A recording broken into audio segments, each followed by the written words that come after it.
welcome to, oh, I'm just so excited about this. Welcome to Snooze with Sooz. I'm just so excited about this. And happy May Day. It's May Day. Do you like my little hair garland? I hope you have your hair garlands on out there. I know we can't be dancing around the maypole. Isn't that a lot of fun? But anyway, you could be dancing in your yard or just doing anything you want to do today. But I just want to thank all of you for coming for our first book reading. Now, I want to tell you just a little bit of history about it. Thank you, Big Bear Connected, for allowing us to do this. You know, we were talking, and I really wanted us to have a book reading every week. And you know how many book readings of story time things there are out there at nighttime. And I just love Dolly Parton's. And I actually curled my hair just like her today. So, Dolly, if you're out there, I hope you like it. But anyway, I was thinking, there are way too many nighttime reading stories for people. Why don't we do something different? You know, we're in all day, day in, day out. And I know some of you take a siesta or a little nappy poo in the afternoon. So I thought to myself, why don't we just have an afternoon book reading? And so my daughter, Amber Suzanne, came up with this clever little title, Snooze with Sooz. So that's what we're going to do, except I don't really want you to snooze. I mean, you could shut one eye if you want to, but you want to see the author reading, don't you? And you want to see those beautiful pictures.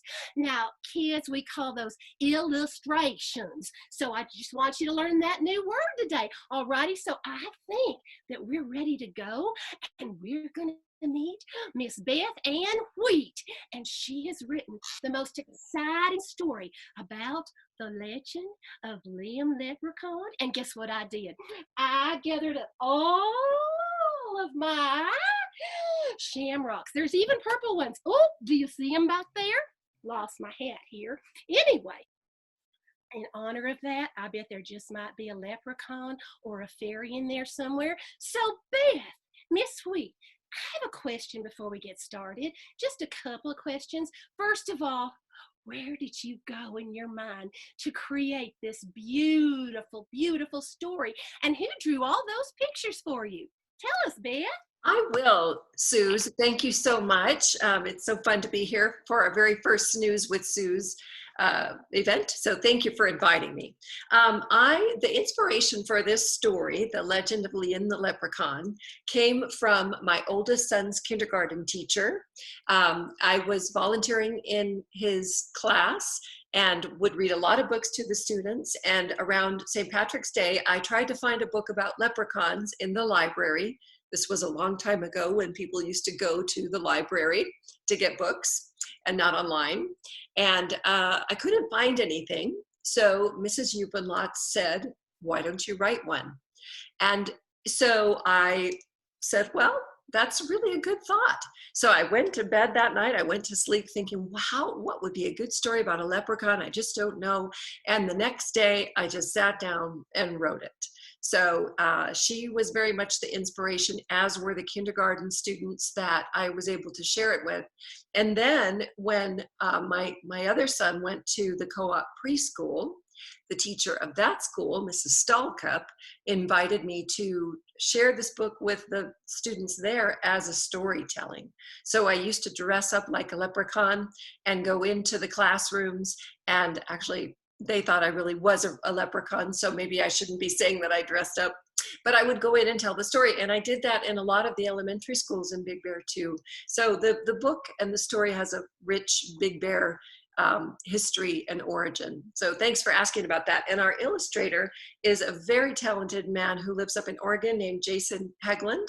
And he did a fantastic job interpreting Liam into the character that you see. And we have a little Liam behind me. As you can see, he's going to listen today. And he's done a lot of other great work for us too. So he's an amazing person and a great illustrator. Thank you very much for letting us know about that. And I want you to get started. But I just want to remind all y'all out there, stop what you're doing. Sit down. Get into your comfy little whatevers. Pull up a blanket or whatever. Get the kids around you and breathe in, breathe out, and let the imagination of Liam take over. Thank you. So this is the legend of Liam the Leprechaun. Across the sea in Ireland, where the wee folk and the fairy folk live, people all know the legend of the leprechaun, but only a few have heard the tale told of Liam the Leprechaun. Long ago in the county of Kerry, there was a sleepy little village nestled between green hills and an emerald sea. The people in the village worked the land and tended their sheep, and they lived simple lives. In the nearby hills also lived a number of leprechauns, the wee little people who guarded pots of gold. The leprechauns were known to be crafty and grumpy, especially if someone was trying to capture their gold. This was so of all the little leprechauns, except for one, Liam the leprechaun. Liam was different, very different in fact.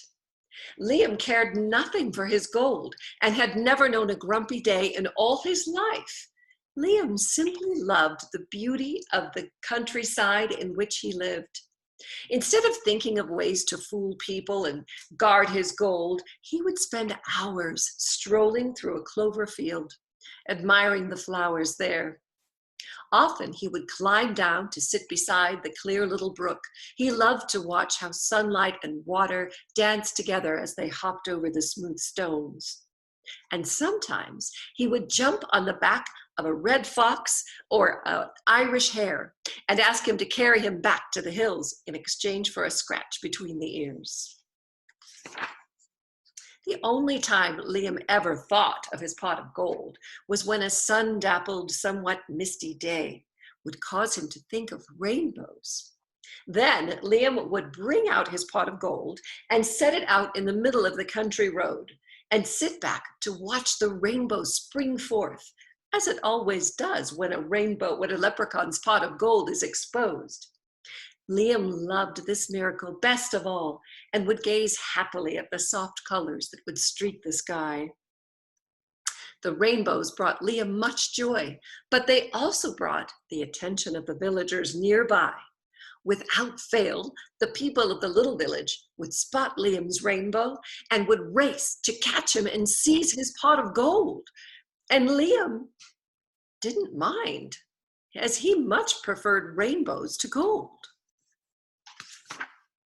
This happened so many times that soon the villagers had more gold than their coffers could hold, and all the comfort and food that this gold could buy. Having not want for anything, they didn't work their land or tend to their sheep anymore, and they certainly had no desire to chase after other leprechauns. Although they knew not why, the villagers were unhappy. Their days spent counting coins went by very slowly, and their hearts grew to be as heavy as their gold. The other leprechauns, who were grumpy to begin with, were furious. What kind of a life was it to be a leprechaun when no one wanted to chase you or capture your gold? Finally, the people of the county of Kerry and the leprechauns of the county of Kerry were so unhappy that it came to the attention of the wisest of the fairy folk, the Council of Fairies. The three council fairies, Fiona, Fionnuala, and Mara, met at the time between night and the dawning to discuss this unfortunate situation. They sat on the soft petals of daffodils, their silvery wings glistening in the coming light, and each offered her thoughts on what they should do about this problem they faced. Fiona spoke first. Clearly, this problem has been caused by Liam the leprechaun. He has foolishly allowed the people too much gold because he cares nothing for the leprechaun life. I say we should take away his magic and allow him to live with the people as a boy. And have him taken away by a barn cat? Even without magic, a leprechaun cannot be a boy, said Mara. But Liam is very different from the other leprechauns, said Fionnuala. Perhaps we could teach him how to be more leprechaun-like. We could give him lessons on how to be crafty and encourage him to be grumpy and greedy. I, said Mara, Liam is very different from the other leprechauns, but I fear that we cannot teach him to feel something that is not in his heart. If only he would tend to the gold as he tends to the flowers and the bunnies and the field mice, Fiona said, in great exasperation. Why then, Mara said, Fiona, you are a clever fairy. And in her excitement, she flitted her wings and flew above the other fairy counselors. And she said, you have solved the problem. Have I? Fiona asked wonderingly. Indeed, replied Mara. As a leprechaun, Liam must loyally guard and protect that which he holds most dear in his heart. And what Liam loves above all else is not a pot of gold, but the beauty of our very countryside and the gentle creatures that dwell within it. From this day forth, our Liam will be a special leprechaun who will guard and protect that which he loves. He will help the newborn field mice find their way to their mothers in the meadow. He will arrange the singing stones in the babbling brook until just the right sound of rock upon water can be heard. And at night, with a touch of his hand, he will close up the flowers to protect them from the dew that can become so dreadfully cold. And in time, Mara continued, the people of the village will have spent all their gold and they'll need to go back to working the land and tending the sheep as they always have. Then shall they realize that their happiness comes from the same place as our Liam's, in rising up to see the splendid sunrise and caring for the lovely green fields.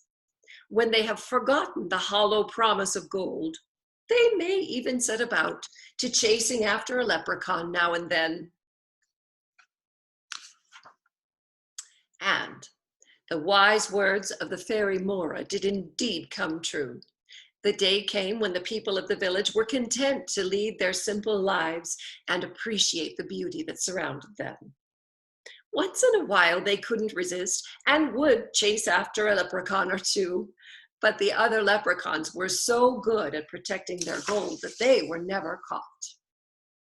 And no one was happier than Liam the leprechaun, who loved the life set forth for him by the fairy council. Indeed, Liam the leprechaun helps all the gentle creatures when he can, and it is his hand which closes the flowers at night for protection in the county of Kerry to this very day.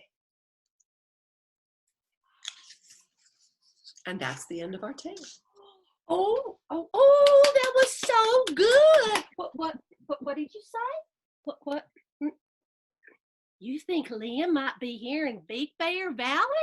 Oh, you know what? I know there's lots of rivers and there's lots of little creeks and streams and there's snow up there melting. I wonder if he's opening up and closing the flowers for us tonight. You know what I think? I think all of you out there should go looking for Liam. You just might find him. And you know what I also think? I think this would be a good nighttime story tonight. I know we're taking a break right now, but your kiddos might be doing their distance learning. So wouldn't it be nice for you to share this? This is going to be on YouTube. What?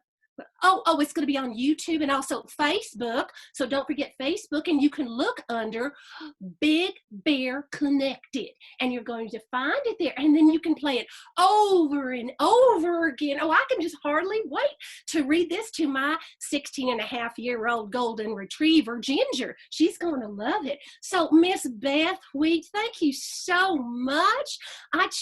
I'd love to have you back again sometime just to read it over again to us. Maybe you could come back sometime. And I think I might have interrupted you. Were you talking about Jason earlier and I interrupted you? I don't think so. Oh, okay. I just want to make sure.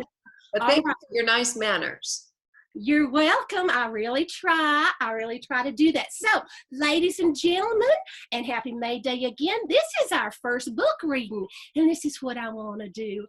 I just want to encourage all of you with all this time we've got on our hands, and sometimes we kind of get on each other's nerves here at home. So why don't you go find a book? Go find a book and let your imagination soar. Oh, and that reminds me, I think I just snorted, so excuse me, but that reminds me, guess who's going to be our author next week? We're going to fly high with Miss Sid Blue and her story, Fly Girl. Isn't that going to be exciting? I know it's going to be exciting. But anyway, I want you to come back and I want you to watch Miss Beth Liam over and over again. We're going to go now, but I just want to say one thing. Let's try to do something when we're at home. Let's try and maybe do something good for others. And I know we don't get out, but I keep watching on the television, the newscast reporters, and you know what they're doing on most of their shows? They are showing all of these graduates, these seniors, and they show their pictures up there. And you know what I started doing? I just started praying for them, and I just started shooting out light for them. Excuse me there. I just started shooting out energy for them and just wishing them the best. And I would look at their name and I would read it and I would say, good luck to you, so-and-so, but their names were not so-and-so. But you just look at their name and you just start saying, good luck to you in the future. I know this is kind of a strange time, but hey, you're going to grow stronger and better for it. And we just wish you the very best in your future. So everybody, stay healthy, stay safe, and above all, stay happy. Toodaloo!